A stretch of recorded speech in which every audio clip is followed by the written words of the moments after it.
നമസ്കാരം. STVയുടെ എല്ലാ പ്രിയപ്പെട്ട പ്രേക്ഷകർക്കും ഇന്നത്തെ അതിഥിയിലേക്ക് സ്വാഗതം. ഇന്ന് നമുക്കൊപ്പം അതിഥിയായി പങ്കെടുക്കുന്നത് ഷൊർണൂർ മഞ്ഞക്കാട് സ്വദേശി ശ്രീ പി സുരേഷാണ്. കാർഷികോപകരണ നിർമ്മാണ രംഗത്തും ആത്മീയ രംഗത്തും പൊതുരംഗത്തും സജീവ സാന്നിധ്യമായ ശ്രീ സുരേഷിന് അതിഥിയിലൂടെ ഒരുപാട് വിശേഷങ്ങൾ പങ്കുവയ്ക്കാനുണ്ട്. ഒരു സംരംഭകൻ്റെ നല്ല അനുഭവങ്ങൾ നമ്മോട് പങ്കുവയ്ക്കാനുണ്ട്. ആത്മീയതയുടെ നല്ല പാഠങ്ങൾ നമ്മോട് പങ്കുവയ്ക്കാനുണ്ട്. അദ്ദേഹത്തിൻ്റെ മഞ്ഞക്കാട്ടെ വസതിയിലിരുന്ന് ഈ അതിഥി സംസാരത്തിലേക്ക് എല്ലാ പ്രേക്ഷകർക്കും സ്വാഗതം.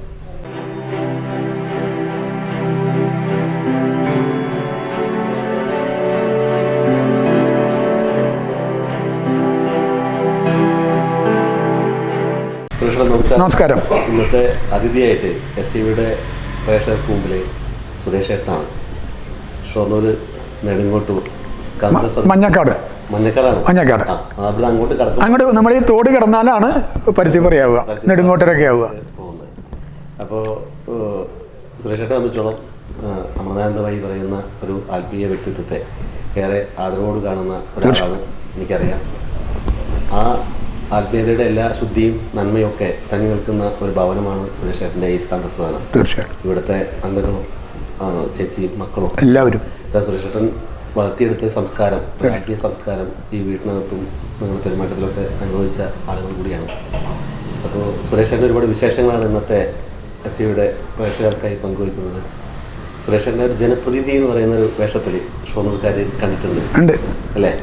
അപ്പോൾ ആ ഒരു കാലത്തെ അന്ന് ഷൊർണൂരിന് വേണ്ടിയിട്ട് നമുക്ക് എന്തൊക്കെ ചെയ്യാൻ കഴിഞ്ഞു, എന്താണ് ആ ഒരു ഓർമ്മ? നല്ലൊരു അനുഭവമാണ്. കാരണം എന്താ വെച്ചാൽ ജനകീയാസൂത്രണം തുടങ്ങിയ കാലഘട്ടത്തിലാണ് ഞാൻ കൗൺസിലറാവുന്നത്. അതിൻ്റെ ബിഗിനിങ് തുടക്കമാണ്. അപ്പോൾ അങ്ങനെ കുറേ അന്ന് അത്ര വലിയ ഫണ്ട് വരവൊന്നും ഉണ്ടായിരുന്നില്ല, തുടക്കമല്ലേ, ഇത്ര ഇല്ല. എങ്കിലും കുറേയൊക്കെ നന്നായിട്ട് നമ്മളെ കൊണ്ട് കഴിയാൻ പറ്റുന്നത് പോലെ ചെയ്തു കൊടുക്കാനൊക്കെ പറ്റിയിട്ടുണ്ട്. പക്ഷെ അതൊക്കെ കുറേ നിഷ്കാമമായിട്ട് തന്നെ ചെയ്തു കൊടുക്കാൻ പറ്റിയിട്ടുണ്ട്. പല ആൾക്കാരുടെ വേദനയും അവരുടെ വിഷമങ്ങളൊക്കെ നമുക്ക് മനസ്സിലാക്കാൻ കഴിയും. ഒരു ജനപ്രതിനിധി പറയുമ്പോൾ അവരുടെ വിഷമങ്ങളാണ് ആദ്യം മനസ്സിലാക്കേണ്ടത്. എന്താണ് അവർക്ക്, ചിലപ്പോൾ നമ്മളൊന്നും കൊടുക്കാൻ നമുക്ക് സാധിച്ചില്ല എന്ന് വരും. പക്ഷേ ഒരു പുഞ്ചിരിച്ച മുഖം, അത് അമ്മ പറയുന്നതാണ്. മാതാമൃതാനന്ദമയി അമ്മ എപ്പോഴും പറയും, മക്കളെ നിങ്ങൾക്ക് ഒന്നും കൊടുക്കാൻ സാധിച്ചിട്ടില്ലെങ്കിൽ ഒരു പുഞ്ചിരിച്ച മുഖം, അവരുടെ അടുത്തൊന്ന് സ്നേഹമായിട്ട് പെരുമാറുക, അവർക്കൊരു തലോടൽ, ഇത് മതി. അവരെ കേൾക്കുക. അവർ പറയുന്ന അവരുടെ ഇപ്പോൾ പലർക്കും ഒരാളുടെ വിഷമം കേൾക്കാൻ പോലും സമയമില്ല. ശരി ശരി ശരി എന്ന് പറഞ്ഞിട്ട് ഒഴിവാക്കി വിടും. അത് തെറ്റാണ്. എൻ്റെ ഒരു കാഴ്ചപ്പാടാണ് കേട്ടോ അത്. അങ്ങനെ ചെയ്യരുത്. ഏത് ജനപ്രതിനിധിയാണെങ്കിലും, ഇനിയിപ്പോൾ സാധാരണക്കാരനാവട്ടെ, ഒരാൾ വന്ന് നമ്മളൊരു വിഷമം പറയുമ്പോൾ അത് ഉൾക്കൊള്ളാനുള്ള കഴിവ്, നമ്മളൊന്നും കൊടുത്തില്ലെങ്കിലും അത് കേൾക്കുക, അനുഭവത്തോട് കേൾക്കുക. അവർ പറയുന്നത് മുഴുവൻ കേൾക്കാനുള്ളൊരു മനസ്സുണ്ടായാൽ തന്നെ അതിൻ്റെ ഒരു നന്മയാണ് എന്ന് വിശ്വസിക്കുന്ന ആളാണ് ഞാൻ. അപ്പോൾ അങ്ങനെ കുറേ പേർക്ക് കുറേ ചെയ്തു കൊടുക്കാൻ സാധിച്ചിട്ടുണ്ട്. അതിപ്പോഴും ചെയ്യുന്നുണ്ട് കേട്ടോ. ഇനിയിപ്പോൾ ജനപ്രതിനിധി ആവണമെന്നില്ല. നമുക്ക് എന്തെങ്കിലും ഒരാൾക്ക് ചെയ്തു കൊടുക്കണമെങ്കിൽ ഇഷ്ടംപോലെ ആൾക്കാർക്ക് പല കാര്യങ്ങളും, അമ്മയുടെ ഹോസ്പിറ്റലിലെ കാര്യങ്ങളായിട്ടും പല കാര്യങ്ങളായിട്ടും വരുന്നവരെയൊന്നും നിരാശപ്പെടുത്താറില്ല. കഴിയുന്നത് ചെയ്തു കൊടുക്കാറുണ്ട്. പക്ഷെ അത് ആരോടും പറയാറുമില്ല, ഒരാളെ അറിയാനും പാടില്ല എന്ന് വിശ്വസിക്കുന്ന ഒരാളാണ് ഞാൻ. വലത് കൈയുടെ ഇടത് കൈ അറിയരുതെന്ന് പറയും. അങ്ങനെ ആഗ്രഹിക്കുന്ന ഒരാളാണ് ഞാൻ. അതിൽ പേരും പ്രശസ്തി ഒന്നും വേണ്ട. അവരുടെ മനസ്സുണ്ട്, അവരുടെ അനുഗ്രഹമുണ്ട്. നമ്മളിപ്പോൾ ഒരാളെ വിശന്നു വരുമ്പോൾ ഒരു നേരം ഭക്ഷണം കൊടുത്താൽ ആ മനസ്സിനൊരു അലിവുണ്ടാവും. അത് നമ്മുടെ അനുഗ്രഹമായിട്ട് നമുക്ക് വരും. അത് മതി. ഇവിടെ നമ്മൾ സത്യത്തിൽ ചെയ്തവൻ കിട്ടിയവൻ വിളിച്ചു പറയട്ടെ, ചെയ്തവൻ മിണ്ടാണ്ടിരിക്കുന്നതാണ് ഒരു കൊടുത്തവൻ മിണ്ടാണ്ടിരിക്കട്ടെ, കിട്ടിയവൻ വിളിച്ചു പോകട്ടെ എന്നാണ്. അതെ അതെ അതെ, താങ്കൾ പറഞ്ഞ് ശരിയാ. അതിലെ ഞാൻ ആ പോളിസിക്കാരനല്ല. ഞാൻ പറയും എന്തെങ്കിലും ചെയ്ത് കൊടുക്കാൻ പറ്റിയാൽ തന്നെ പറയും, നമ്മൾ തമ്മിൽ അറിഞ്ഞാൽ മതി.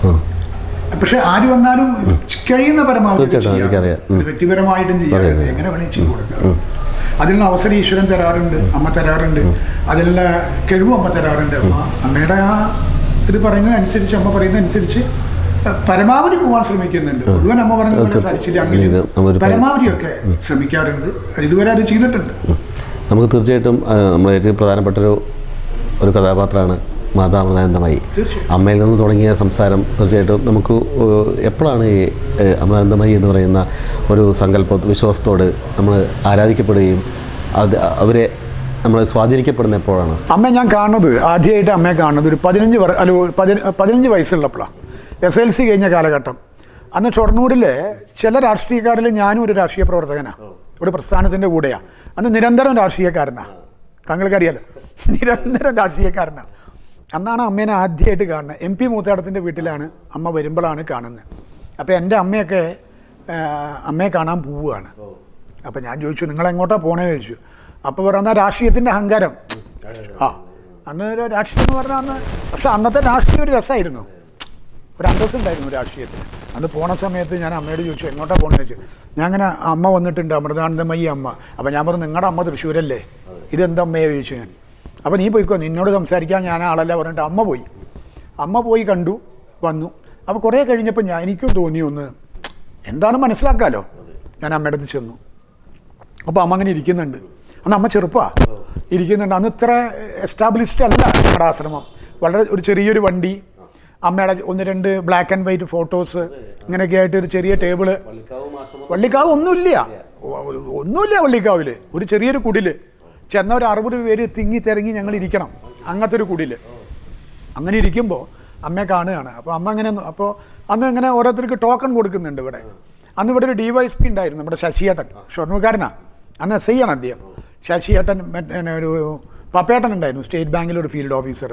അങ്ങനെ കുറേ ഷൊർണൂരിലെ ഭക്തന്മാരുണ്ട് അമ്മയുടെ കൂടെ. അപ്പോൾ ഞാൻ പറഞ്ഞു ക്യൂ നിൽക്കണം എന്ന് പറഞ്ഞു. അപ്പോൾ ഞാൻ പറഞ്ഞു, ക്യൂ ഒന്നും നിൽക്കാൻ പറ്റില്ല, കാണാൻ പറ്റിയെങ്കിൽ സമ്മതിക്കൂ പറഞ്ഞു. അപ്പോൾ അവിടുന്ന് ആരും എൻ്റെ സൗണ്ട് കേട്ടിട്ട്, അപ്പോൾ അവനെ വിട് മോനെ പറഞ്ഞു, ഇങ്ങോട്ട് വിളിക്കുക പറഞ്ഞു. അപ്പോൾ ഞാൻ അമ്മയുടെ അടുത്ത് ചെന്നു. ഞാൻ അമ്മയോട് തുറന്നു പറഞ്ഞു, ഞാൻ ഇത്ര നേരം അവിടെ അമ്മയെ കളിയാക്കുകയായിരുന്നു. നമ്മൾ മനസ്സിൽ കള്ളത്തരം വെച്ചിട്ട് ഒരു ആത്മീയ ഗുരുവിനെ പോയി കാണാൻ പാടില്ല. തുറന്നു പറഞ്ഞു അമ്മയോട്, ഇങ്ങനെ അമ്മയെ ഞാൻ കളിപ്പിക്കുകയായിരുന്നു ഇത്ര നേരം, എന്താണെന്ന് എനിക്കറിയില്ല. അപ്പോൾ അമ്മ എന്നോട് പറഞ്ഞ മറുപടി, മോനെ അമ്മയെ കളിപ്പിച്ചതല്ല, മോനെ അമ്മയെ മനസ്സിലാക്കാൻ വേണ്ടിയിട്ട് ആണ് മോനെ അത് ചെയ്തത്. എന്നെ ഒന്ന് കെട്ടിപ്പിടിച്ചു. എന്നിട്ട് അമ്മ പറഞ്ഞു, മോനെ ഇവിടെ അമ്മയ്ക്കൊരു ഭക്തൻ ഒരു സ്ഥലം തന്നിട്ടുണ്ട് ഇന്നോട് ഇങ്ങോട്ടൊരു, അവിടെ അമ്മ വൈകുന്നേരം വരുന്നുണ്ട്, മോനെ അങ്ങോട്ട് വരണം എന്ന് പറഞ്ഞു. ശരി പറഞ്ഞു. വരാമെന്ന് പറഞ്ഞതല്ല ഞാൻ അമ്മയോട്, പറഞ്ഞാൽ നമ്മൾ പ്രവർത്തിക്കണമല്ലോ. വരാമെന്ന് പറഞ്ഞു. ഞാൻ അവിടെ പോയി അമ്മയെ കണ്ടു. പിന്നെ അമ്മയും ഞാനുമായിട്ടൊരു 4-5 കൊല്ലത്ത് ഒരു ബന്ധവുമില്ല, ഒന്നുമില്ല, നത്തിങ്, ഒരു ബന്ധവുമില്ല. പിന്നെ ഇതുകൊണ്ടിരിക്കുമ്പോഴാണ് പപ്പേട്ടൻ അങ്ങനെ 1-2 പേര് ഇവിടെ വന്നിട്ട് ഒന്ന് അമ്മയെ കണ്ടോടെ ചോദിച്ചു. അപ്പോൾ ഞാൻ ശരി എന്നാൽ കാണാം. അങ്ങനെയാണ് ഞാൻ ആദ്യമായിട്ട് എനിക്ക് വർഷം ഓർമ്മയില്ല, ഒരു 40 വർഷമായി ഉണ്ടാവും അമ്മയെ കാണാൻ ചെല്ലുകയാണ്.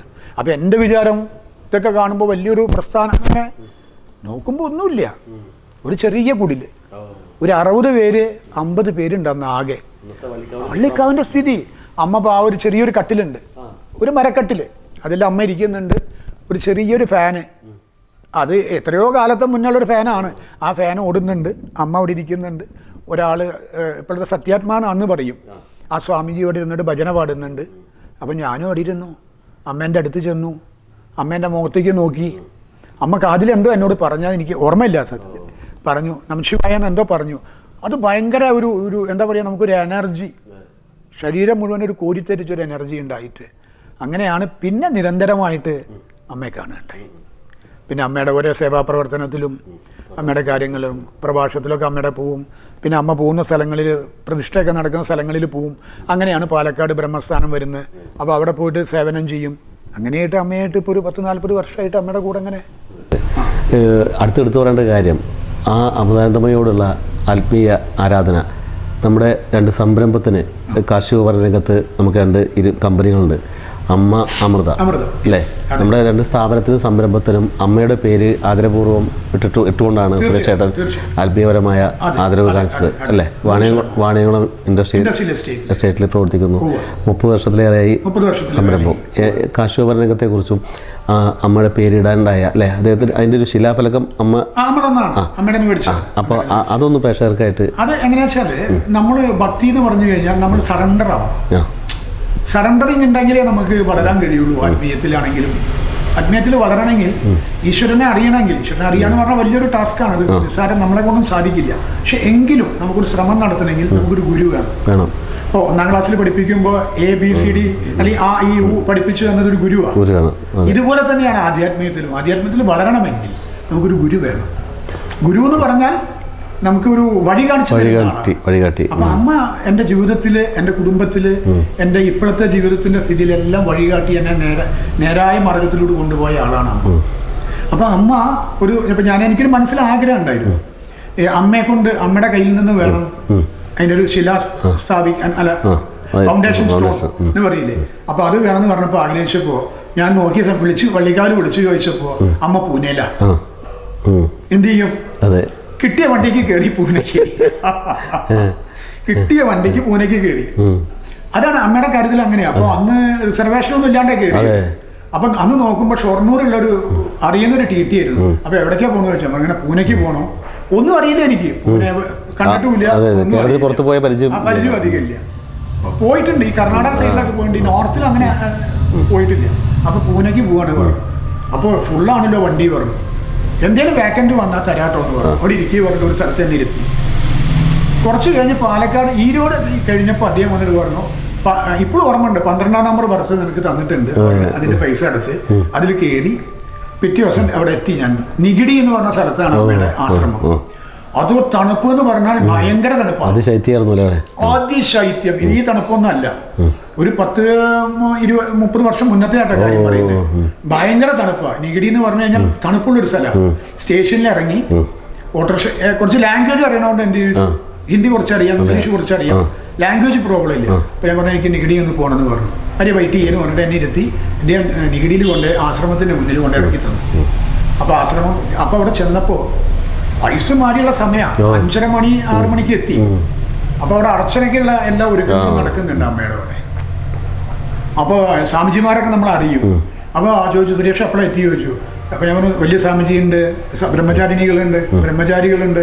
അപ്പോൾ അവർ പറഞ്ഞു ഞാനിപ്പോൾ എത്തിയുള്ളൂ പറഞ്ഞു. റൂം കിട്ടിയോ ചോദിച്ചു. റൂമൊക്കെ ഫുള്ളാണല്ലോ, എന്താ ചെയ്യുക ചോദിച്ചു. സാരില്ല, അമ്മ എന്തെങ്കിലും വഴി കാണും. അപ്പോഴാണ് എൻ്റെ അടുത്ത് നിൽക്കുന്ന ഒരാൾ വന്നിട്ട് എന്നെ തട്ടി വിളിച്ചു. എവിടെ നിന്നാണ് വരുന്നത് ചോദിച്ചു. ഷൊർണൂർ നിന്നാണ് പറഞ്ഞു. എൻ്റെ വീട് ഷൊർണൂരാണല്ലോ പറഞ്ഞു. അപ്പോൾ ഒരു അമ്മയുടെ ഒരു കൃപ ആലോചിക്കാൻ ഞാൻ നോക്കണ സമയത്ത് ഒരു മന്നാടിയാർ കൊണ്ടൊരാളുണ്ട് ഇവിടെ. അവരെ മകളാണ് ആദ്യത്തെ ഗൈഡർ പ്ലെയിൻ പറത്തിയ അവരാ. അച്ഛൻ കേണലൊക്കെ ആയിരുന്നു. അപ്പം ഞാനിങ്ങനെ ഷൊർണൂർക്കാരനാണ്, ചുടുകാലത്തൂരാണ് വീട് പറഞ്ഞു. റൂമിനൊന്നും വിഷമിക്കണ്ട, എൻ്റെ കൂടെ പോരൂന്ന് പറഞ്ഞു. അദ്ദേഹത്തിന്റെ വീട്ടിലേക്ക് കൊണ്ടുപോയി. ഒരു വലിയ നല്ല മനോഹരമായ റൂം, അതിൽ ഹീറ്റർ, സകലവിധ സൗകര്യം, ചുടുവെള്ളം, എല്ലാ സൗകര്യത്തോട് കൂടിയിട്ട്. അപ്പൊ ഞാൻ രാവിലെ കുളിയൊക്കെ കഴിഞ്ഞ് അവിടെ നിന്ന് ഇങ്ങോട്ട് വന്നപ്പോൾ എല്ലാവരും ചോദിച്ചു എന്നോട്, എവിടെ റൂം? ഞാൻ പറഞ്ഞു ഇങ്ങനെ ഒരു സൗകര്യം കിട്ടി പറഞ്ഞു. ഞങ്ങൾക്ക് കിട്ടിയല്ലോ പറഞ്ഞു. ഭാഗ്യം, ഞാൻ പറഞ്ഞു അമ്മ തന്നാ എനിക്കിതാണ്. അങ്ങനെ അദ്ദേഹത്തിന്റെ വീട്ടിൽ താമസിച്ച് രാവിലെ ദർശനത്തിന് കയറി. അപ്പൊ ചെന്നതും അമ്മ ചോദിച്ചു, മോനെ എപ്പോൾ എത്തിയിടാ ചോദിച്ചു. ഞാൻ പറഞ്ഞു അമ്മേ ഇപ്പൊ വന്നേണ്ടോ അമ്മേ, എന്താണ് മോനെ കാര്യം ചോദിച്ചു. അപ്പൊ ഞാൻ എന്ത് ചെയ്തു വെച്ചാൽ എനിക്കൊരു ബുദ്ധി തോന്നി. അപ്പൊ അന്നവിടെ ആശ്രമത്തിന്റെ പണി നടക്കുക. അപ്പൊ അവിടെ ഈ കുറെ കല്ലുകൾ കിടക്കുന്നു. അപ്പൊ അതിന് നല്ലൊരു മനോഹരമായിട്ടൊരു കല്ല് കിടത്തു, വൃത്തിയായിട്ട് കഴുകി വൃത്തിയാക്കി. എന്താണ് മോനെ കല്ല് ചോദിച്ചത്. ഞാൻ പറഞ്ഞു അമ്മ ഇങ്ങനെ ഒരു കമ്പനി തുടങ്ങണം എന്നുണ്ടാവും. അമ്മ അനുഗ്രഹിച്ച് പറഞ്ഞാൽ ഞാൻ ചെയ്യാം, അല്ലെങ്കിൽ ഞാൻ തുടങ്ങി. അത് നിശ്ചയമാണ്. അമ്മ പറഞ്ഞാൽ മാത്രം തുടങ്ങും, അല്ലെങ്കിൽ തുടങ്ങില്ല. അത് ഇന്നും അങ്ങനെ തന്നെയാണ്. അമ്മയുടെ ചോദിക്കാണ്ട് ഒന്നും ചെയ്യാറില്ല. അത് മക്കളുടെ പഠിപ്പാണെങ്കിലും എന്താണെങ്കിലും തുടങ്ങാൻ പറഞ്ഞാൽ തുടങ്ങും, വേണ്ടാന്ന് പറഞ്ഞാൽ ഇല്ല. അത് 100%. അപ്പൊ അമ്മയുടെ അടുത്ത് കൊണ്ടുപോയി കൊടുത്തപ്പോൾ അമ്മ വേഗം അതിന് ചന്ദനൊക്കെ തേച്ച് അനുഗ്രഹിച്ച് പൂവൊക്കെ ഇട്ട് തന്നു. അതാണ് അമ്മ ഫോർജിങ്സ് എന്ന് പറഞ്ഞ ആദ്യത്തെ സ്ഥാപനം തുടങ്ങി. അത് കഴിഞ്ഞ് ഇപ്പൊ ഒരു 10 വർഷമായിട്ടാണ് അമൃത ഫോർജിങ്സ് അതേ സ്ഥലത്ത് തന്നെ തുടങ്ങി. അതിന്റെ ഫൗണ്ടേഷൻ സ്റ്റോൺ അമ്മ തന്നത് മംഗലാപുരത്ത് വെച്ചിട്ട്. മംഗലാപുരത്ത് ദർശനം നടക്കുക. അപ്പൊ അവിടെ പോയി. അത് ഇവിടുന്ന് ഒരു ശില്പിയെ കൊണ്ടൊരു കല്ല് വൃത്തിയായിട്ട് കൂനത്രയും ഒരാൾ പറഞ്ഞു അങ്ങനെ ചെയ്താൽ മതി പറഞ്ഞു. അപ്പൊ എന്താ വെച്ചാൽ ആ കല്ലൊക്കെ വൃത്തിയാക്കി ഉണ്ടാക്കി ഒരു പട്ടിലൊക്കെ പൊതിഞ്ഞോടെ കൊണ്ടുപോയി. ഇപ്പൊ സെക്യൂരിറ്റി പോലീസ് തടഞ്ഞു, കൊണ്ടുപോകാൻ പറ്റില്ല. അവിടെ ഒരിക്കലും കൊണ്ടുപോകാൻ പറ്റില്ല. നമ്മുടെ അടുത്തേക്ക് ഇങ്ങനത്തെ സാധനങ്ങൾ കൊണ്ടുപോകാൻ പറ്റില്ല. അപ്പൊ ഞാൻ പറഞ്ഞു ഞാൻ അമ്മേനെ അറിയുന്നതാണ്, ഞാൻ ഇങ്ങനെയാണെന്നൊക്കെ പറഞ്ഞു. എന്ത് പറഞ്ഞാലും പറ്റില്ല എന്നാ. അപ്പൊ ശരി, നിയമല്ലേ, അനുസരിച്ചേ പറ്റും. ഓരോ സ്ഥലത്ത് ഓരോ നിയമമുണ്ടോ, ആ നിയമത്തിന് നമ്മൾ അംഗീകരിക്കണമല്ലോ. ശരി, വേണ്ട, കുഴപ്പമില്ല, ഞാൻ പള്ളിക്കാവിൽ പോയിട്ട് പഠിച്ചോളാം. അത് കഴിഞ്ഞപ്പോൾ അപ്പം ഇത് സംസാരത്തിൽ നിൽക്കുന്നതിൻ്റെ ഇടയിൽ സ്വാമിജി പാസ് ചെയ്യാണ്, വലിയ സ്വാമിജി. അപ്പം എന്താ ചോദിച്ചു. അപ്പം ഞാൻ പറഞ്ഞു സ്വാമിജി ഇങ്ങനെ ഒരു ആഗ്രഹമുണ്ട്. അതിനെന്താ ചോദിച്ചു. സ്വാമിജി, വലിയ സ്വാമിജി, അതിനെന്താ പ്രശ്നം. അപ്പോൾ ഞാൻ സ്വാമിജി ഇങ്ങനെ അവർ തടുക്കുകയാണ്. അത് കുഴപ്പമില്ല, അവനെ വിടുക പറഞ്ഞു. നേരെ അമ്മ അടുത്ത് തന്നു. അമ്മ അപ്പം ഞാൻ ഈ ധൃതിയിൽ എന്ത് ചെയ്തു, കെട്ടിയിരുന്നു തുണി ഇങ്ങനെ പട്ടില്. അമ്മ തന്നെ എൻ്റെ കയ്യിൽ ഇങ്ങനെ പിടിച്ചിട്ടുണ്ട്. അമ്മ തന്നെ കെട്ടൊക്കെ അഴിച്ച് ചന്ദനെടുത്ത് 3 വട്ടം തൊടിയിച്ച് പൂവൊക്കെ ഇട്ട് തന്ന് അതാണ് അമൃത ഫോർജിങ്സ്.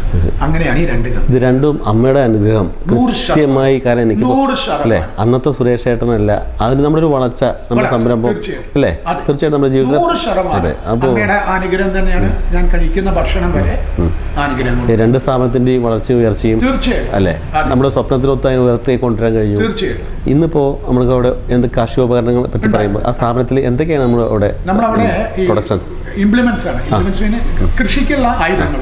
ഷൊർണൂർ ഇതിന് വലിയ ഇമ്പോർട്ടൻസ് ആണ്. തീർച്ചയായിട്ടും ഷെഫീൽഡ്, കാരണം ഇംഗ്ലണ്ട് കഴിഞ്ഞാൽ ഇതിൽ അനുസ്മരിക്കപ്പെടേണ്ട ഒരാളുണ്ട്, പലരും വിസ്മരിക്കുകയാണ് അദ്ദേഹത്തിന്റെ പേര്. ഞാനത് എവിടെ പോയാലും ആരോടും പറയും, അദ്ദേഹം ഇല്ലെങ്കിൽ ഇന്ന് ഈ സ്ഥാപനങ്ങളൊന്നും ഇല്ല. നമുക്ക് ടെക്നോളജി പെരുമയില്ല ഷൊർണൂരിന്. അപ്പൊ ഈ കാർഷികോപകരണങ്ങൾ ഉണ്ടാക്കുന്ന സാധനങ്ങളാണ് ഞാൻ അവിടെ ഉണ്ടാക്കുന്നത്. മമ്മട്ടി, പിക്കാക്സുകൾ, ഹാമറുകൾ, അത് ഓരോരോ സ്റ്റേറ്റില് ഡിഫറെന്റ് വെറൈറ്റീസ്, സ്പെഷ്യാലിറ്റി ഓരോ സ്ഥലത്തേക്കും ഷേപ്പില് ക്വാളിറ്റിയിലൊക്കെ ഡിസ്ട്രിക്ട് വൈസിലും ഉണ്ട്. വയനാട്, ഇടുക്കി, വയനാട് ഒന്നാണെങ്കിൽ അങ്ങനെ, ചിലപ്പോൾ കോഴിക്കോട് വേറെ സാധനമാണ്, കണ്ണൂർ വേറെയാണ്. ഓരോ സ്റ്റൈലും അത് അവരോ ഡിസൈൻ ഉണ്ട്. ആ ഡിസൈനിൽ നമ്മൾ അവർ എന്താവശ്യപ്പെട്ടാലും നമ്മൾ ആ ഡിസൈനിൽ ഉണ്ടാക്കി കൊടുക്കും. ഇപ്പൊ എങ്ങനെയുണ്ട് നമ്മുടെ മാർക്കറ്റൊക്കെ? എങ്ങനെ ഇപ്പൊ കേരളത്തിൽ കർണാടകയാണോ? കർണാടക. ഞാൻ മാർക്കറ്റ് ചെയ്യുന്നത് കർണാടക. നല്ല മാർക്കറ്റാണ്. ഞങ്ങളുടെ ബ്രാൻഡ് അവിടെ കുറച്ച് പോപ്പുലറാണ്. ക്രോക്കഡൈലാണ് എൻ്റെ മുതല മാർക്കറ്റ്. അത് വളരെ ഫേമസ് ആണ്. നമ്മൾ വളരെ ചിട്ടയോടുകൂടി ഉണ്ടാക്കുന്നത്. ഓരോ ഉൽപ്പാദനവും ഉണ്ടാക്കുന്ന സമയത്ത് ഓരോ ചെക്ക് ചെയ്ത്, അത് പിന്നെ എന്താ വെച്ചാൽ എൻ്റെ അവിടുത്തെ ഗുണം എന്താ വെച്ചാൽ അവിടെ തൊഴിലാളി മുതലാളി എന്നുള്ള കൺസെപ്റ്റ് ഇല്ല. എന്റെ സ്ഥാപനത്തില് തൊഴിലാളി ഇല്ല, മുതലാളി വളരെ മാതൃകാപരമായിട്ടാണ് അങ്ങനെ തന്നെ കൊണ്ടുപോകുന്നത്. കാരണം 30 വർഷമായിട്ട് തൊഴിൽ ചെയ്യുന്ന തൊഴിലാളികളുണ്ട് എൻ്റെ കമ്പനി. 80% എൻ്റെ തൊഴിലാളി എന്ന് ഞാൻ പറയില്ല, എൻ്റെ സഹോദരങ്ങൾ. അവർ 80% പേരും ഈ 30 വർഷം ആയിട്ട് എൻ്റെ കൂടെ ജോലി ചെയ്യുന്നവരുണ്ട്. അത് കുറെ വിഷമാണ് അങ്ങനെ കിട്ടാൻ. അവരുടെ വയർപ്പിനെയും വൈദഗ്ധ്യത്തെയും നമ്മൾ മാനിക്കണം, ബഹുമാനിച്ചേ പറ്റൂ. കാരണം എന്താ വെച്ചാൽ അവരില്ലെങ്കിൽ നമ്മളില്ല, നമ്മളില്ലെങ്കിൽ അവരും ഇല്ല. അപ്പോൾ അവിടെ ഒരു മുതലാളി തൊഴിലാളി എന്നുള്ള വ്യത്യാസം എൻ്റെ സ്ഥാപനത്തിലില്ല. എൻ്റെ സ്ഥാപനമല്ല, അമ്മയുടെ സ്ഥാപനത്തിലില്ല. അവിടെ ഏട്ടാനിയന്മാരാ. എന്നെ വയസ്സ് മൂത്ത ഒരു സുരേഷ് ചിലർ സുരേഷ് ഏട്ടാന്ന് വിളിക്കുമ്പോൾ ഞാൻ പറയും അങ്ങനെ വിളിക്കരുത്, അത് വയസ്സ് മൂത്താണ്, സുരേഷ് പേര് വിളിച്ചോളൂ. ഞാൻ അവരെ കുട്ടേട്ടാന്ന് വിളിക്കും, രാമകൃഷ്ണ ഏട്ടാന്ന് വിളിക്കും, അല്ലെങ്കിൽ അനിയന്മാരെ പ്രായമുള്ളവരെ ബാലു എന്ന് വിളിക്കും, രവീനെ വിളിക്കും. അങ്ങനെ ഒരു ഫാമിലി ആയിട്ടുള്ളൊരു ബന്ധമാണ് കൊണ്ടാണ് ഞങ്ങൾ ആ സ്ഥാപനം നിലനിൽക്കുന്നത്. അതുകൊണ്ടാണ് നമ്മുടെ ലോഗോന് പ്രത്യേകത ഉണ്ടെന്ന് ഒരിക്കലും സുരേഷ് എന്നോട് പറയുന്നുണ്ടായി അല്ലേ? അത് നമ്മുടെ ലണ്ടനിലത്തെ ഒരു പ്രശസ്ത ബ്രാൻഡാണ്. ഇത് ബർമിംഗ്ഹാമിലെ ഷെഫീൽഡിലുള്ള ഒരു കമ്പനിയുടെ ബ്രാൻഡാണ്. ഇത് നമ്മളൊരാളെ പരിചയപ്പെട്ടിട്ട് അദ്ദേഹം മുഖാന്തരം നേടിയെടുത്തതാണ്. കാരണം അവരതൊക്കെ സ്റ്റോപ്പ് ചെയ്തു. അവരൊക്കെ ഒന്നും കൂടി ഡെവലപ്പ് കൺട്രീസ് ആയില്ലേ. അപ്പൊ അവരെന്ത് ചെയ്തു, ഇതൊക്കെ വാഷ് ഔട്ട് ചെയ്തു. അപ്പൊ അദ്ദേഹമായിട്ട് സംസാരിച്ചിട്ട് അതിന്റെ CEO ആയിട്ട് സംസാരിച്ചിട്ട് അദ്ദേഹമാണ് എനിക്കത് റെക്കമെൻഡ് ചെയ്യുന്നത്. എന്നിട്ടാണ് ഞാൻ ആ ട്രേഡ് മാർക്ക് രജിസ്ട്രേഷൻ കൊടുക്കുന്നത്. അപ്പൊ ട്രേഡ് മാർക്ക് രജിസ്ട്രി പറഞ്ഞു ഒരു ഇന്റർനാഷണൽ ബ്രാൻഡ് ആയതുകൊണ്ട് അവർക്ക് പ്രോബ്ലം പറഞ്ഞപ്പോൾ അവിടുന്ന് അതിന്റെ ലെറ്റർ മേടിച്ചു കൊടുത്തിട്ടാണ് ഞാൻ അതിന് ക്രോക്കഡൈൽ രജിസ്റ്റർ ചെയ്തത്. ലീഗലായിട്ട് ചെയ്തു. അത് എങ്ങനെയാണ് ക്രോക്കഡൈൽ രജിസ്റ്റർ ചെയ്ത് മേടിക്കുന്നത്? അപൂർവമാണെന്ന്. തീർച്ചയായിട്ടും അന്ന് എല്ലാവരും ഇപ്പോഴാണ് രജിസ്ട്രേഷന് പോകുന്നത്. ഞാനൊക്കെ ഒരു 20-25 വർഷം മുന്നേ രജിസ്റ്റേർഡ് ബ്രാൻഡിൽ ആദ്യം അതാ ചെയ്തത്. കാരണം നമ്മളൊരു പ്രോഡക്റ്റ് ഇറക്കുമ്പോൾ നമ്മൾ വളരെ കഷ്ടപ്പെട്ട് അധ്വാനിച്ചിട്ട് ഇത് ഇറക്കി കഴിയുമ്പോൾ വേറൊരാൾ ഇതേപോലെ ചെയ്തു കഴിഞ്ഞാൽ നമ്മുടെ മാർക്കറ്റിനെ ബാധിക്കും, റെപ്യൂട്ടേഷനെ ബാധിക്കും. അതുകൊണ്ട് അത് രജിസ്റ്റർ ചെയ്ത് വേണ്ടി അങ്ങനെയാണ്. ഇപ്പോൾ നമ്മൾ സുരേഷിന് എപ്പോഴും തോന്നിയിട്ടുണ്ടോ ഷെഫീൽഡ് സിറ്റി ഒരുക്കുന്നവരാണ് ലോകത്തെ ഏറ്റവും പ്രശസ്തമായ അയൺ സിറ്റിയാണ്, കാണണമെന്നോ പഠിക്കണമെന്നോ എന്തെങ്കിലും തോന്നിയിട്ടുണ്ടോ? 100%. അതെ, 100%. ഇപ്പോഴും വലിയ ആഗ്രഹം, ഇപ്പോഴും പഠിച്ചുകൊണ്ടിരിക്കുക. ഇപ്പോഴും നമ്മൾ ഇതിനെ പറ്റി ഒന്നും മനസ്സിലാക്കിയിട്ടില്ല. നമ്മൾ സ്റ്റീലിനെ പറ്റിയിട്ട് ഇതൊരു അനന്തമായിട്ടൊരു സംഭവമാണ്. സമുദ്രം എന്നൊക്കെ പറയില്ലേ ഈ സ്റ്റീൽ ബിസിനസ് അല്ലെങ്കിൽ മാനുഫാക്ചറിങ്, ഫോർജിങ് എന്നൊക്കെ പറഞ്ഞു കഴിഞ്ഞാൽ ഇത് അനന്ത സാധ്യതയും അനന്തമായി കിടക്കുന്ന ഒരു സാധനം. ഇത് പഠിച്ചാൽ തീരില്ല. അപ്പൊ അത് ഇപ്പോഴും ആഗ്രഹമാണ് പോയി കാണണം. ഈ മിത്തലൊക്കെ ഒന്ന് കേട്ടിട്ടുണ്ട് നമ്മൾ. മിത്തൽ നമ്മുടെ ഇന്ത്യക്കാരനാ, അദ്ദേഹത്തിനെയാണ് ഏറ്റവും വലിയ സ്റ്റീൽ ഫാക്ടറി എന്ന് പറയുന്നത്. കാണാനൊക്കെ ആഗ്രഹമുണ്ട് നമ്മള്. എങ്കിലും നമ്മൾ മനസ്സിലാക്കുന്നു ഈ മീഡിയാസ് മുഖാന്തരം ഇതൊക്കെ നമ്മളിങ്ങനെ വായിച്ചിട്ടും ഒക്കെ മനസ്സിലാക്കിക്കൊണ്ടിരിക്കുകയാണ് ഈ സംഭവം എന്താണെന്നുള്ളത്. നമ്മുടെ കാർഷിക രംഗത്ത് ഇന്നത്തെ സാഹചര്യം എന്താണ്? വിപണി, മത്സരം, അതേപോലെ സാങ്കേതികപരമായ മാറ്റങ്ങൾ, സാമ്പത്തിക മാന്ദ്യം അല്ലെങ്കിൽ സാധ്യതകൾ എന്താണ് ശരിക്കും? സാധ്യതകളാണോ പ്രതിസന്ധികളാണോ? പ്രതിസന്ധിയാണ് ഇപ്പൊ കുറച്ച്. കാരണം എന്താ വെച്ചാൽ ഇപ്പൊ പ്രതിസന്ധിയിലാണ് നമ്മൾ പോകുന്നത്. നമ്മൾ ഓപ്പണായിട്ട് സംസാരിക്കണം. പ്രതിസന്ധി എന്ന് പറഞ്ഞു കഴിഞ്ഞാൽ ഇവിടുത്തെ കോമ്പറ്റീഷൻ മാർക്കറ്റായി മാറി. കാരണം ഉൽപാദനം കൂടി, സെയിൽസ് കുറവായി. പിന്നൊക്കെ മെക്കനൈസ് ചെയ്യാൻ തുടങ്ങി. കൃഷി ചെറിയ ഇതൊക്കെ പണ്ടൊക്കെ തെങ്ങ് മാന്താനൊക്കെ കൈക്കോട്ടൊക്കെ തന്നെ വേണം. ഇപ്പൊ അതൊന്നും ആവശ്യമില്ല. ഇപ്പൊ മെഷീനറീസ് വരാൻ, കാർഷിക രംഗത്തും ഡെവലപ്പ് ചെയ്യാൻ തുടങ്ങി, മെക്കനൈസേഷൻ വരാൻ തുടങ്ങി. അങ്ങനെ ഒരു പ്രശ്നത്തിലാണ്. സാമ്പത്തിക മാന്ദ്യം നല്ലോണം ബാധിച്ചിട്ടുണ്ട്, ചെറുതൊന്നല്ല, വളരെ അധികം ബാധിച്ചൊരു സമയമാണ്. എങ്കിലും ആ ഈശ്വര കൃപയാല് നമ്മളിങ്ങനെ പോകുന്നു എന്ന് മാത്രം. അത് നമ്മളൊരു ക്വാളിറ്റിയിൽ ഒരു കോംപ്രമൈസും ഇല്ല. എന്റെ പ്രോഡക്റ്റിനെ സംബന്ധിച്ചോളം ക്വാളിറ്റി ഇല്ലാത്ത ഒരു സാധനം നമ്മൾ കൊടുക്കില്ല. അത് 2-3 പേര് ഞങ്ങൾ ചെക്ക് ചെയ്ത ശേഷം ഞാനും പോയി നോക്കും, ഓരോന്നും എടുത്ത് നോക്കും. അതിലെന്തെങ്കിലും പ്രോബ്ലം ഉണ്ടെങ്കിൽ അത് അപ്പം മാറ്റിയിടും. അതുകൊണ്ടാണ് എനിക്ക് ഈ 30 വർഷം ആയിട്ട് എൻ്റെ മാർക്കറ്റിൽ എനിക്ക് പിടിച്ചു നിൽക്കാൻ കഴിയുന്നത്. അപ്പോൾ അത് ക്വാളിറ്റി ആണ് ആദ്യം വേണ്ടത് നമുക്ക്. പിന്നെ അത് പ്രൈസ് അല്ല പ്രശ്നം. ചില ആൾക്കാർ ക്വാളിറ്റി പ്രോഡക്റ്റ് തന്നെ മേടിക്കുള്ളൂ. തീർച്ചയായിട്ടും നമ്മുടെ ഈ വ്യവസായ രംഗത്തെ താങ്ങി നിർത്താൻ അല്ലെങ്കിൽ പ്രതിസന്ധികളെ മറികടക്കാൻ ഒരു പരമ്പരാഗത വ്യവസായമാണ് ഷൊർണൂരിനെ സംബന്ധിച്ചോളം നമ്മുടെ ഏറ്റവും നമ്മുടെ സമ്പദ് വ്യവസ്ഥയെ സ്വാധീനിക്കുന്ന അല്ലേ ഏറ്റവും നല്ലൊരു മേഖലയാണ്. പാലക്കാട് ജില്ല കഞ്ചിക്കോട് കഴിഞ്ഞാൽ രണ്ടാമത്തെ വ്യവസായ മേഖലയാണ് ഷൊർണൂർ. ഇരുമ്പ് വ്യവസായമാണ് ഇവിടുത്തെ ഏറ്റവും മർമ്മപ്രധാനമായ വ്യവസായം. പക്ഷേ അതിന് സർക്കാരും വ്യവസായ വകുപ്പും സമൂഹമൊക്കെ ആ തരത്തിൽ പ്രാധാന്യം ഉൾക്കൊണ്ടുകൊണ്ട് നമ്മളെ ശ്രദ്ധിക്കുന്നുണ്ടോ, സഹായിക്കുന്നുണ്ടോ? ഇപ്പോൾ വൈദ്യുതി, അതുപോലെ ഇതിൻ്റെ സ്ക്രാപ്പുകൾ അല്ലേ, ഇരുമ്പിൻ്റെ ലഭ്യത, പിന്നെ വായ്പ, ബാങ്ക് വായ്പ, ഇങ്ങനെ നമ്മളെ സപ്പോർട്ട് ഒരുപാട് ഏത് സംരംഭത്തിലും താങ്ങ് വേണം, കൈത്താങ്ങ് വേണം. ആ തരത്തിൽ സർക്കാരിൻ്റെ അല്ലെങ്കിൽ വ്യവസായ വകുപ്പിൻ്റെ അല്ലെങ്കിൽ അങ്ങനെ ബന്ധപ്പെട്ട ഉത്തരവാദപ്പെട്ട വകുപ്പുകൾ എങ്ങനെയാണ് നമുക്ക് തരുന്ന പിന്തുണ എത്രത്തിലാണ്? അങ്ങനെ പറഞ്ഞാലേ ഇതിലെ നമ്മൾ സർക്കാരിനെ മാത്രം ബ്ലെയിം ചെയ്യുന്ന കാര്യമില്ല. നമ്മളും കൂടി ശരിയാവണം, നമ്മുടെ മാർഗം ശരിയാവണ്ടേ? സംരംഭകരനാണ് ആദ്യം ശരിയാവണം. ഇതിപ്പോൾ എന്താ വെച്ചാൽ ചില ആൾക്കാർ എന്താ ചെയ്യുന്നത് വെച്ചാൽ ഒരു ബാങ്ക് ലോൺ മേടിക്കും. ബാങ്ക് ലോൺ മേടിച്ചിട്ട് വ്യവസായം തുടങ്ങും. വ്യവസായം തുടങ്ങി കഴിഞ്ഞാൽ കാണാം ഒരു 3 മാസം കഴിയുമ്പോഴേക്കും കാറ് മേടിക്കുന്നതാണ്. ആഡംബരത്തിലേക്ക് പിന്നെ വലിയ വീടുകൾ കെട്ടുക, എന്നിട്ട് ടൂറ് പോവുക. ഇതൊക്കെ സാധിക്കണമെങ്കിൽ ഇത് വളർന്ന് ഒരു നിലനിൽപ്പായ ശേഷം ഇത് നമ്മൾ പോയിട്ട് ഗവൺമെന്റിനെ കുറ്റം പറയാൻ പറ്റില്ല. ആദ്യം സ്റ്റഡി ചെയ്യണം, മാർക്കറ്റ് എന്താണെന്ന് ആദ്യം പഠിക്കണം. എങ്ങനെയാണ് നമ്മളൊരു ബിസിനസ്, എന്ത് ബിസിനസ് ആവട്ടെ, ഏത് സാധനം നമുക്ക് ഉൽപ്പാദിപ്പിക്കാം, എന്ത് വേണമെങ്കിലും ഉത്പാദിപ്പിക്കാം. പക്ഷെ ഇത് കൊണ്ടുപോയി സെയിൽ ചെയ്യണം, വിപണി പഠിക്കണം, വിജയം പഠിക്കണം, പരാജയം പഠിക്കണം. പരാജയമാണ് ആദ്യം പഠിക്കേണ്ടത്. അതെ, കറക്റ്റ്. താങ്കൾ പറഞ്ഞ മാതിരി, രാധാകൃഷ്ണൻജി പറഞ്ഞ മാതിരി പരാജയം ആദ്യം പഠിക്കണം. ഇത് എന്ത് സംഭവിക്കുന്നു മാർക്കറ്റിൽ പഠിക്കണം, മാർക്കറ്റ് സ്റ്റഡി ചെയ്യണം. ഞാൻ പോയിട്ട് വേറെ വല്ല കച്ചവടം ചെയ്തിട്ട് ഹോട്ടൽ തുടങ്ങിയിട്ട് വല്ല കാര്യമില്ല. ഞാൻ ചെറുപ്പം മുതൽ ഒരു 16-17 വയസ്സ് മുതൽ കാണുന്നത് ഈ ഫീൽഡാണ്. മാർക്കറ്റിംഗ് തുടങ്ങി ആദ്യം ഒരു കമ്പനിയിൽ ജോലിക്ക് നിന്നിട്ടുണ്ട്, തൊഴിലാളിയായിട്ട് ജോലിക്ക് നിന്ന് അത് പഠിച്ച് ഇത് ഉണ്ടാക്കുന്ന മേഖല എങ്ങനെയാണെന്ന് പഠിച്ചു. അത് കഴിഞ്ഞ് സെയിൽസ്മാനായിട്ട് പോയി അതിന്റെ മാർക്കറ്റ് പഠിച്ച ശേഷമാണ് ഞാൻ സ്വന്തമായി. ഏറ്റവും വലിയ മൂലധനം എന്ന് പറയുന്നത് അനുഭവങ്ങളാണ്. തീർച്ചയായിട്ടും അതിൽ താങ്കൾ പറഞ്ഞ മാതിരി അതിൽ ഒരു വ്യത്യാസമില്ല. ആദ്യം നമ്മൾ ഇതിലെല്ലാം പഠിച്ചിരിക്കും. മുഴുവൻ പഠിച്ചവരാരുമില്ല. അപ്പൊ ഇപ്പോഴത്തെ സ്ഥിതിയാണ് നമ്മൾ ഗവൺമെന്റിന് കുറ്റം പറഞ്ഞിട്ട് കാര്യമില്ല. നമ്മളും ശരിയാവണം. ഇതിൽ തൊഴിൽ ചെയ്യുന്ന തൊഴിലാളികളും ഇത് മുതൽ മുടക്കുന്നവരും ആ മൈൻഡ് സെറ്റപ്പ് നമ്മുടെ ശരിയായാൽ ഇത് കൊണ്ടു നടക്കാൻ പറ്റും. കേരളം വ്യവസായത്തിന് മോശമാണെന്ന് ഞാൻ പറയും. കാരണം ഇന്നത്തെ സാഹചര്യത്തിൽ എല്ലാവരും പറയും കേരളത്തിൽ വ്യവസായം തുടങ്ങാൻ, അതൊക്കെ വെറുതെ പറയും. കേരളം ഇപ്പോൾ വ്യവസായം തുടങ്ങാൻ പറ്റിയ സൗഹൃദമാണ്. സർക്കാർ ഞങ്ങളൊരു പ്രോജക്റ്റ് ഗവൺമെന്റിന്റെ മുന്നിൽ വെച്ചിട്ടുണ്ട്.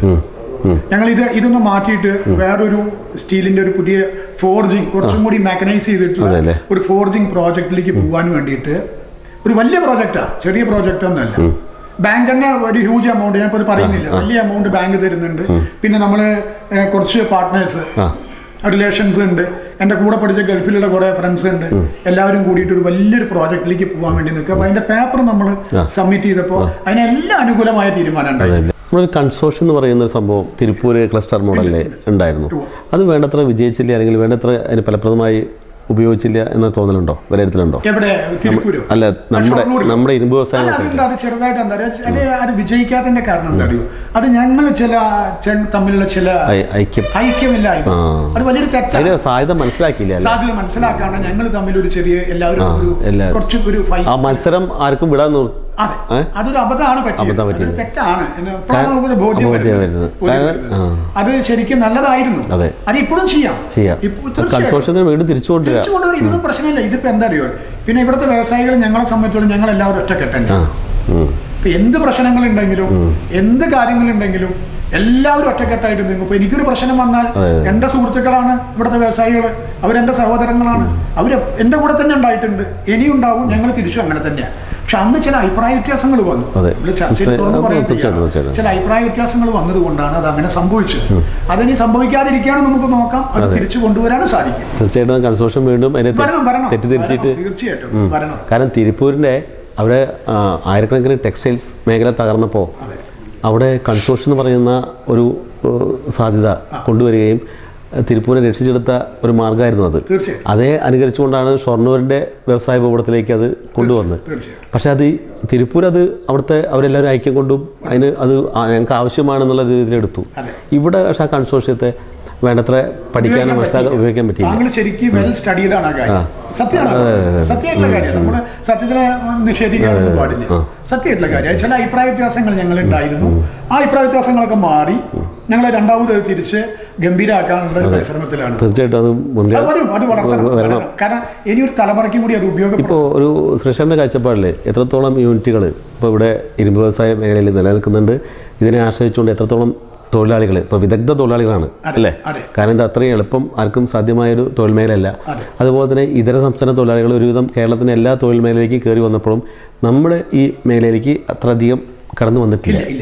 എത്രത്തോളം പേര് ഇതിനെ ആശ്രയിച്ച് ഇപ്പോൾ കഴിയുന്നുണ്ട്? എൻ്റെ അഭിപ്രായത്തിൽ ചുരുങ്ങിയത് ഒരു അവരുടെ കുടുംബം അടക്കം പറയുകയാണെങ്കിൽ ഒരു 10,500 മെമ്പേഴ്സ് പറയുമ്പോൾ ഒരു ചുരുങ്ങിയത് ഒരു 1,500-2,000 മെമ്പേഴ്സ് ഉണ്ട് മൊത്തം. ഇത് കാൽക്കുലേറ്റ് ചെയ്താൽ ഇപ്പം എൻ്റെ സ്ഥാപനത്തിലൊരു 40 പേര് × 5 അപ്പോൾ ഒരു അത്രയായില്ലേ? അങ്ങനെ ഒട്ടനവധി കമ്പനികൾ, ചെറുതും വലുതൊക്കെ ആയിട്ടുള്ള കമ്പനികൾ ഉണ്ട്. എൻ്റെ കണക്കിലൊരു 10,000-2,000 മെമ്പേഴ്സ്, ഫാമിലി മെമ്പേഴ്സ് ഉള്ള ഒരു പ്രസ്ഥാനമാണ് ഇവിടുത്തെ ഇരുമ്പുരുക്ക് വ്യവസായം. അതുപോലെ തന്നെ ഗവൺമെന്റിന് ഏറ്റവും അധികം GST കൊടുക്കുന്നത് ഞങ്ങളാണ്. പാലക്കാട് സ്റ്റീൽ റീറോളിംഗ് മില്ല് കഴിഞ്ഞാൽ ഏറ്റവും കൂടുതൽ GST കൊടുക്കുന്ന ആൾക്കാർ ഷൊർണൂരിലുള്ളവരാണ്. അത് പലർക്കും അറിയില്ല. എന്നാൽ ഞങ്ങൾക്ക് എന്താ അറിയോ, ഞാൻ പറയാം, ഇപ്പോൾ എൻ്റെ ചെറിയൊരു അഭിപ്രായമാണ്, നടക്കുമോ നടക്കില്ല എന്നറിയില്ല. ഞാൻ എന്നെ പല മീറ്റിങ്ങിലും സംസാരിക്കാൻ വിളിക്കുമ്പോൾ ഞാൻ പറയാറുണ്ട്, ഇവിടെ എല്ലാവർക്കും പെൻഷൻ ഉണ്ട്. വിധവകൾക്ക് പെൻഷൻ ഉണ്ട്, വ്യവസായർക്ക് പെൻഷൻ ഉണ്ട്, ടൈലേഴ്സിന് പെൻഷൻ ഉണ്ട്. പക്ഷേ ഇത്രയും GST അടയ്ക്കുന്ന ഒരു വ്യവസായികൾക്ക് ഒരു പെൻഷനും ഇല്ല. അതാണ് എനിക്ക് അതിന്റെ എന്താണെന്ന് മനസ്സിലായി. അത് ഞങ്ങൾ സംഘടിതരല്ലാത്തതാണോ എന്ന് നമുക്ക് അറിയുന്നില്ല. ഒപ്പം തന്നെ സുരേഷണം ഒരിക്കലും എന്നോട് പങ്കിട്ടൊരു കാര്യമുണ്ട്, ബാങ്കുകളുടെ വായ്പ കൂടുതലാണ് സംരംഭകർക്ക്, പ്രത്യേകിച്ചും ഈ വ്യവസായ രംഗത്ത്. അതിനെ ഒന്ന് പ്രോത്സാഹനപരമായിട്ട് കാണുകയാണെങ്കിൽ പലിശ കുറയ്ക്കുകയും അല്ലേ നമ്മുടെ സപ്പോർട്ടിങ്ങിന്റെ ഭാഗമായിട്ട്. അതിപ്പോൾ എന്താ അറിയോ, നോക്കൂ, ഇപ്പോൾ കാനറ ബാങ്കിൽ പോയി കഴിഞ്ഞാൽ അല്ലെങ്കിൽ സ്റ്റേറ്റ് ബാങ്കിൽ പോയി കഴിഞ്ഞാൽ കാണാം 8.25 ഹൗസിംഗ് ലോൺ, 9.25 കാർ ലോൺസ് കട. വ്യവസായിക്ക് അത്രയാ 12-11%. ഈ സ്ഥിതി മാറണം. ഈ വ്യവസായം ഉള്ളത് കൊണ്ടാണ് ഇവിടെ കുറെ ഇവിടുത്തെ സർക്കാരിന്റെ കാര്യമാണെങ്കിലും ഇവിടുത്തെ ഡെവലപ്മെന്റ്സ് ഒക്കെ നടക്കണമെങ്കിൽ വ്യവസായം വരണം.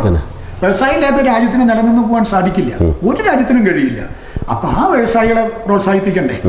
അവർക്ക് ഇൻട്രസ്റ്റ് ഒക്കെ കുറച്ച്. ഇതിപ്പോ എന്തെങ്കിലും ചെറിയൊരു അബദ്ധം വ്യവസായിക്ക് വന്നു കഴിഞ്ഞാൽ ഉടനെ നോട്ടീസ് ചെയ്തു, ജപ്തി നടപടികളായി.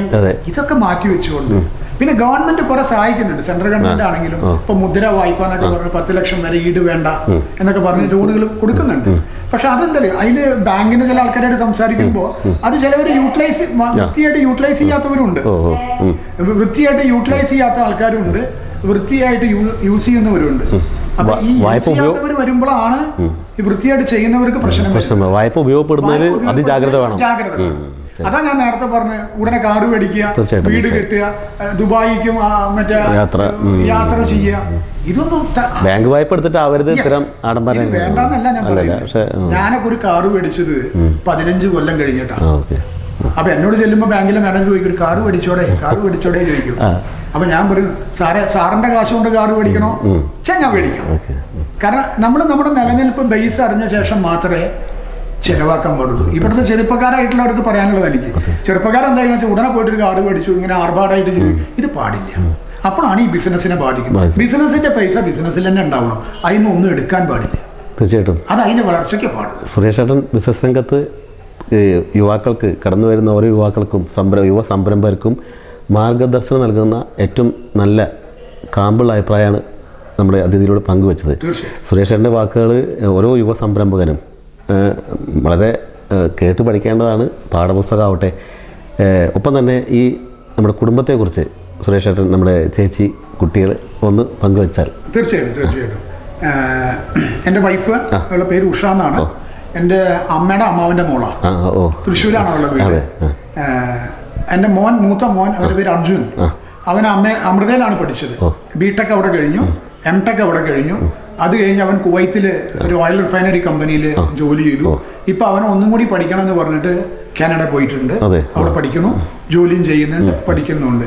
പിന്നെ രണ്ടാമത്തെ മോള്, മോന്റെ പേര് അർജുൻ, മോളുടെ പേര് അമൃത. അമ്മയുടെ പേര് അമൃത. അവള് ബികോം കഴിഞ്ഞിട്ട് ഇപ്പോ അവള് വിദേശത്ത് പോകണമെന്ന് പറയണു. അപ്പൊ അതിനു വേണ്ടി പഠിക്കണു. അതിന്റെ കൂടെ തന്നെ MBAക്ക് ചേരാനുള്ള എൻട്രൻസ് കോച്ചിങ്ങിന് പോകുന്നു. ഒരാളെ കൂടി നമ്മൾ പറയാണ്ട്, നമ്മുടെ ഇവിടെ വരുമ്പോൾ വേറൊരു അതിഥി ഞങ്ങൾ സ്വീകരിക്കാറുണ്ട്. നമ്മുടെ നായക്കുട്ടിയുടെ പേര് ടോബോ. ടോബോനെ നമ്മൾ വിട്ടുപോയാൽ പാടില്ല. ടോബോനെ ഒരു ദിവസം എനിക്ക് അപ്രതീക്ഷിതമായിട്ട് ഞാൻ ഒരു ബസിന്റെ ഇടയിൽ നിന്ന് രക്ഷപ്പെടുത്തി കൊടുത്തതാണ് ടോബോ. ഇന്ന് എന്റെ വീട്ടിലൊരു അംഗം. തീർച്ചയായിട്ടും. അപ്പൊ അതുകൊണ്ട് ഞാൻ കാണുന്നുണ്ടല്ലോ അതെ നമ്മുടെ വീട്ടിലെ ഒരു അംഗം എന്ന് പറഞ്ഞാൽ എന്റെ ഒരു കുട്ടിയെ പോലെ. അത്ര സ്നേഹമാണ് അവനോട്. അവന് തിരിച്ചു അങ്ങനെ തന്നെ. ഇപ്പൊ ഞാനില്ലാത്ത സമയത്താണെങ്കിൽ എന്റെ വീട് പ്രൊട്ടക്ട് ചെയ്യുന്നത് അവനാണ്. അപ്പൊ എന്തായാലും അതിഥി എന്ന പരിപാടിയിലൂടെ സുരേഷ് ചേട്ടൻ അരമണിക്കൂർ നേരം STVയുടെ പ്രിയപ്പെട്ട പ്രേക്ഷകർക്കൊപ്പം സംസാരിച്ചു. എല്ലാ അമ്മയുടെയും ആത്മീയതയുടെയും നമ്മുടെ കാർഷിക രംഗത്തെ അനുഭവങ്ങൾ എല്ലാം, ഒരു സംരംഭകൻ്റെ എല്ലാ അനുഭവങ്ങളും പ്രേക്ഷകർക്കായി പങ്കുവച്ചു. വളരെയേറെ നന്ദി, സ്നേഹം, എല്ലാ നന്മകളും ഉയർച്ചയും ഇനിയും ഉണ്ടാവട്ടെ. അമ്മയുടെ അനുഗ്രഹവും എല്ലാവർക്കും ലഭ്യമാകട്ടെ പ്രാർത്ഥിക്കുക. നന്ദി പറയുന്നു. കാരണം അങ്ങനെ ഒരു അവസരം നൽകിയതിന് നന്ദി. നമ്മൾ പറഞ്ഞത് എല്ലാവർക്കും ഉപകാരപ്പെടുകയാണെങ്കിൽ ഉപകാരപ്പെടട്ടെ. എന്തെങ്കിലും തെറ്റായിട്ടുണ്ടെങ്കിൽ ക്ഷമിക്കുക. Thank you.